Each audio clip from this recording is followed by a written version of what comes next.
Welcome back, everyone. Hope you're doing well. Today, we're going to react to why didn't the Chinese colonize America? If you're new here, this is what we do. We learn together. Hit that like button. Let's jump right into it and see what the alternate universe could have been like. The colonization of the Americas. A bloody affair that defined the course of history and paved the way for Europe's brief but noteworthy dominion over the world. One of the great mysteries of our timeline is why it was... By the way, this is the first time we've ever done these types of videos, particularly this channel, so... us Europeans that got away with conquering the New World. After all, Europe in the late 15th and early 16th centuries was, by all accounts, a backwater. It accounted for a tiny fraction of the world's GDP compared to the ancient civilization. And I guess this has to do really with trade and commerce right here. India and China, the spice trade. You know, not obviously the spice trade wasn't just spices, but pretty much a lot of things, including gunpowder, paper. Of India and China, who would remain the top dogs until the Industrial Revolution. Now, India was pretty far away from the Americas, so we can give it a hall pass. But China was closer and reasonably well situated for transoceanic endeavors. So why didn't the Chinese colonize the Americas? Well, if we go back to the early 1500s, right around the time when the Europeans were kicking off their grand slam American conquest, the Chinese Empire was going in a very different direction. It was under the rule of the Ming Dynasty, famous for kicking out the Mongol descendants of our dear friend and world record genocide enthusiast, Genghis Big G. Well, not just Genghis Khan or Genghis, but also his descendants. Khan.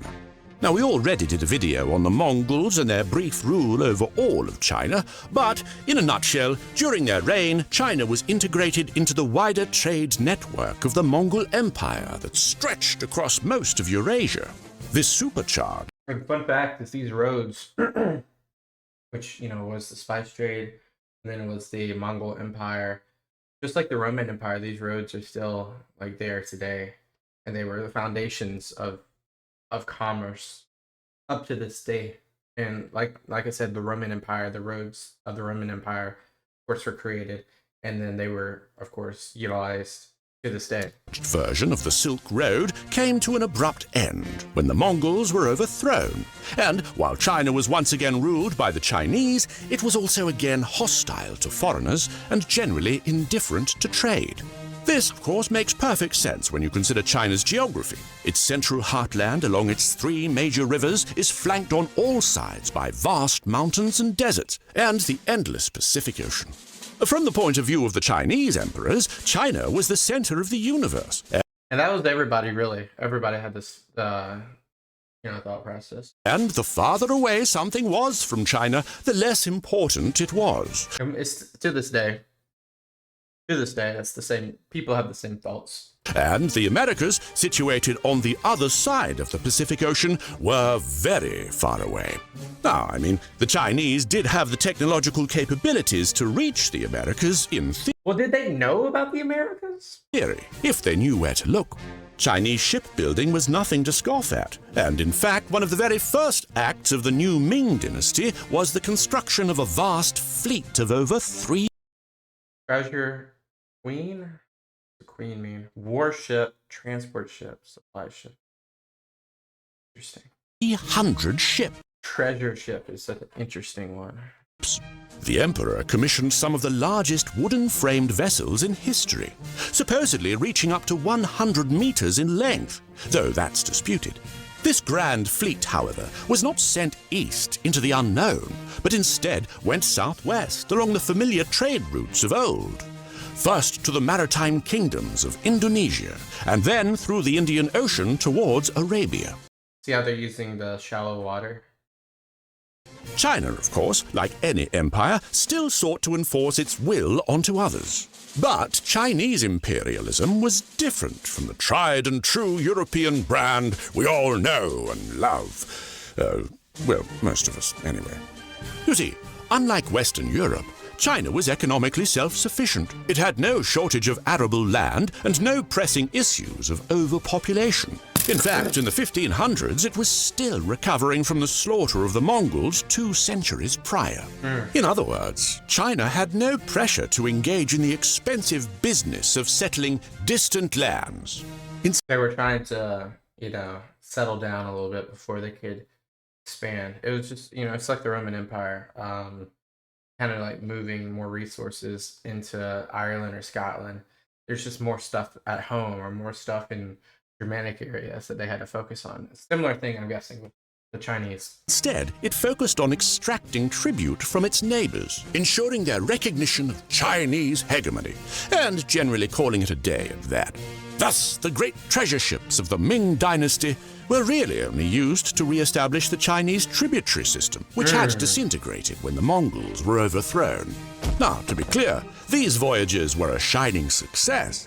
They brought in gifts of gold, silver, and ivory, and so that's what the treasure ships are. It's more about commerce, right? also various pets for the emperor, including zebras, camels, ostriches, and at least 1 giraffe. But once the tributary system was back up and running, the need for such voyages disappeared. The last one departed from China in 1431. And since then, the empire more or less maintained its traditional isolationist policy, where foreigners were banned from entering China and Chinese subjects were forbidden from leaving without special imperial dispensation. Such an interesting policy, right? I wonder why that is. Why do you guys think that? And it wasn't just China. Japan also had a similar, and I'm sure other countries did. What is the benefit of an isolationist policy besides harnessing your own resources? These policies remained even after the Ming Dynasty was overthrown by another group of nomads. This time, though, it was the Manchus, not the Mongols, who, to their credit, did oversee the largest ever territorial expansion of China. But even this next-door neighbor imperialism would not be enough. For a while, China slumbered in blissful isolation. Europe took over half the world, and by the time the British came knocking at the gates of the Forbidden City, it was already far too late to compete. Yeah, it's kind of interesting. The isolation policy kind of backfired if you're looking to do like some sort of expansionism, but they weren't doing that. And then of course eventually you have Hong Kong that's ruled by the British. You have other port cities that are ruled by the British Empire. The British Empire loved their port cities, almost like the Venetians did. But yeah, I mean, China did eventually overcome its so-called century of humiliation, and it has now come roaring back to the top. In fact, I understand there's a joke here. It's a funny joke, actually. If you know, you know. Some would argue that it has now become the biggest rival to the West. And yet, not everyone agrees. And of course, China's probably...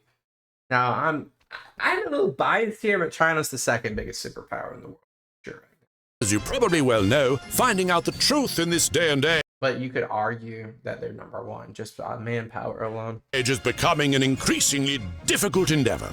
Alas, not all media can be as unbiased as us here at SideQuest. Luckily for you, our dear friends over at Ground News have made it their mission to shine a light. Using their website lets a choose a bit you see to scripture savoring my so. Okay, that was the video. Interesting, guys. So what do you guys think? I mean, this video really didn't speak too much about, like, I mean, what I could take from this video is China's isolationist policy basically put them into a situation to where they did not want to expand further east, especially they wanted to reestablish their tributary system after the Mongol Empire, and the British eventually overcame not overcame, but they basically overtook China in the area with their Victorian side. I almost said Victorian. The Victorian-aged navy in the 1800s, and before that even too, in the Georgian era. That's what you want to call it. I think that's how you call it, Georgian. If it's never mind. That's it, guys. Interesting video. We might watch some more of this channel. If you have recommendations of interesting videos no matter what it's about, humanities, culture, history, or science, please comment below. I appreciate every single one of you. Hit that subscribe button if you haven't already. Thank you so much. I'll see you in the next one. Peace out. Bye-bye.